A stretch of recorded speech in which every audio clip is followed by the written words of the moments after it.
Yes, all right, the lads. Welcome back to Cossy's Arsenal podcast. My name is Cossy. Ale on this Monday morning, back with another Arsenal update. Always,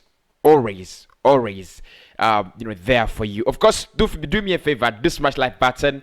Make sure you do subscribe to the channel. We are very close to 30,000. We are so close to 30,000, and I want to thank everybody who has been part of this journey. Make sure you do not forget to hit that subscribe button.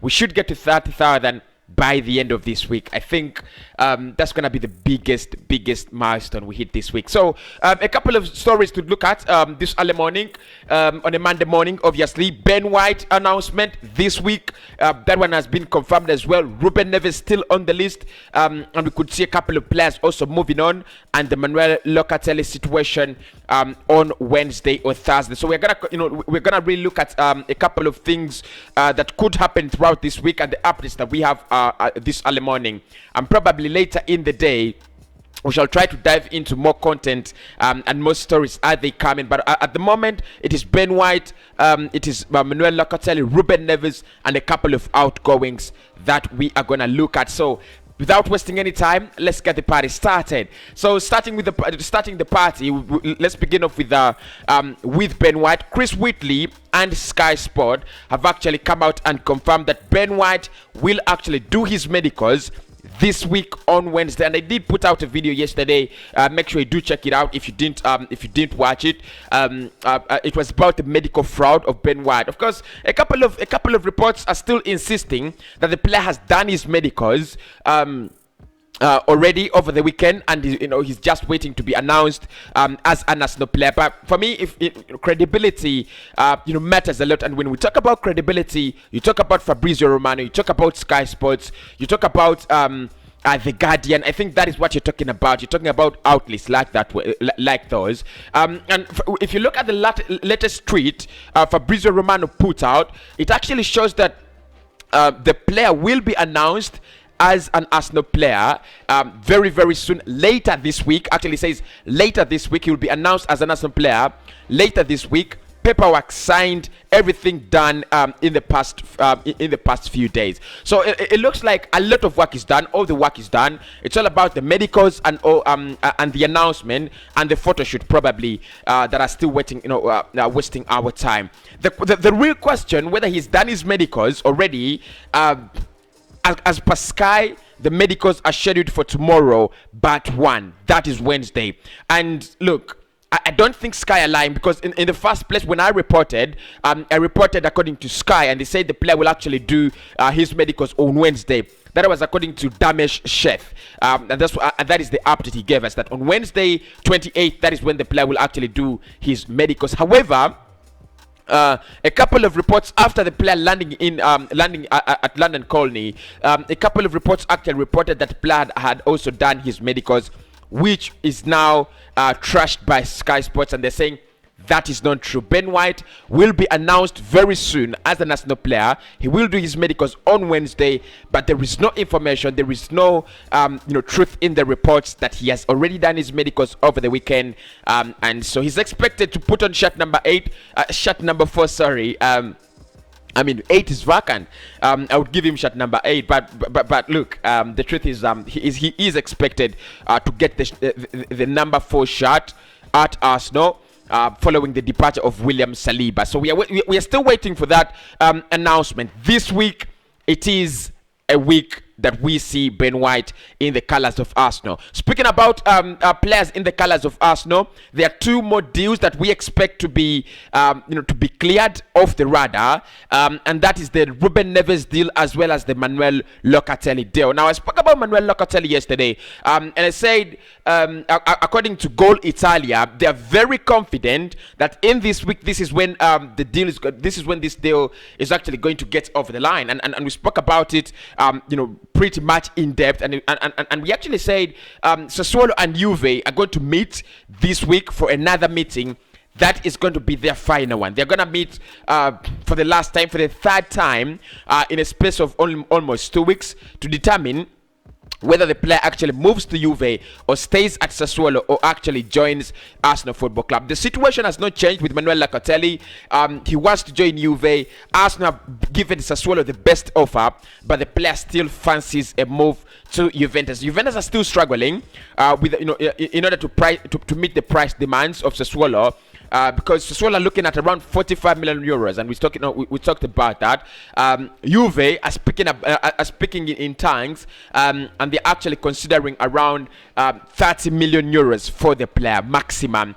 They need to raise that offer for Sassuolo to get in to get in their offer. Otherwise, Arsenal do still stand a chance for signing Manuel Locatelli. Now, what the Manuel Locatelli deal actually means, according to Fabrizio, he was speaking on the Don Robbie channel, and he actually said something very interesting. He said, if you look at Ruben Nevez and the situation between him and Arsenal, that one is also another deal that is depending on the Manuel Locatelli situation. He said Arsenal is still in very close contact with the player's agent. Very close contact with Wolves. They know they want the player. It is confirmed that he is on that list of central midfielders. But again, they will want to try to listen. They will try to listen. They will try to get in all the information from Sassuolo and Manuel Locatelli. So our priority is Manuel Locatelli and not Ruben Nevez. The moment we get Manuel, we don't go for Ruben. The moment we get Ruben, it's not we don't get Manuel Locatelli. But the good thing is that this week we expect the Manuel Locatelli to get off the radar. We expect it to get off the line. Either I think Juve will take him. That is absolutely true. Juve will take him, but it's another one that will actually be out of the way, and we will be able to do our signings and our business very, very well. Okay, talking about outgoings, there are 3 players that Arsenal have set. And Arsenal have set a price on them. The first one is Joe Willock. The other one is Ainsley Maitland-Niles and Alexander Lacazette. I will do a video in depth about Alexander Lacazette today. I promise today. A promise is a date, and I promise I will deliver. Do smash the like button, people. Let's make sure we get to 200 likes on this video. Make sure you smash that like button right about now if you're watching. So the first one is Alexander Lacazette, and Arsenal have set a 20 million euro price tag on Alexander Lacazette. That is around 15 million pounds on Alexander Lacazette. And what Arsenal are trying to do is they're trying to reduce the wage burden. They're trying to reduce the pressure on our wage bill. Because if you want to bring in a player like James Maddison, who you want to give around 200,000 per week, then you have to let some of the players like Xhaka and Alexander Lacazette leave, because they're earning a lot. By bringing them in, you're creating another, by bringing in Maddison and leaving the likes of Alexander Lacazette, who are who could be currently redundant. You're actually creating another big problem. And that's why I was actually arguing with the Tammy Abraham wages, and I was like, why do you bring in someone with a backup player who gets a lot of wages? It didn't make a lot of sense for me. So really, at the moment, what we are looking at is, can we get someone who takes Alexander Lacazette, gives us a small fee, but takes away the wage bill? So 20 million euros, would you sell Alexander Lacazette for 20 million euros? It's a big question, and I would love to get an answer from you right about now in the comment section. The next player is Ainsley Maitland-Niles, another player that Arsenal want to get around 20 million euros from. That's gonna be a difficult one, really. That's gonna be a difficult one, because I don't remember when Ainsley Maitland-Niles had a good season for Arsenal. I don't remember when he last had a couple of 5 good matches. I mean, it would be only on the basis that he's English and young, so there is a lot of potential in him.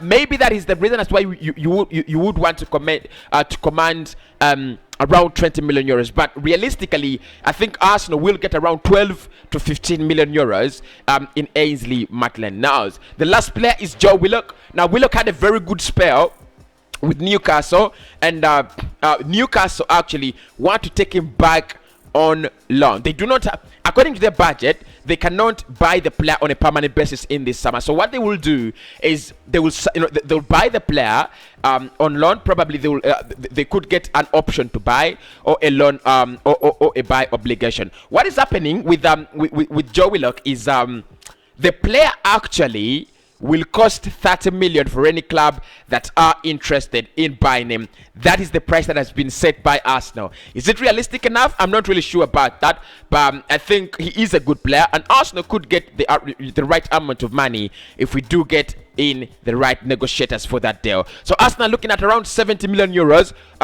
for Alexander Lacazette, Joe Willock, and Ainsley Maitland-Niles. That is right. That is enough money to bring in James Maddison. Right. Enough money to bring in James Maddison. I'll speak to you very soon. Make sure you hit the like button, people. Really means a lot. Hit the like button. I'll be fetching more updates for you. I'll be fetching more debates for you. I'll be fetching more content. And I'm looking at something. If it goes through, then I'll be able to let you know. We could get something underway. So make sure you're always getting your eyes peeled to Cossy's Arsenal podcast. Big up all the people in the chat. Big up everybody in the chat. I'll speak to you very, very soon. Have a blessed morning.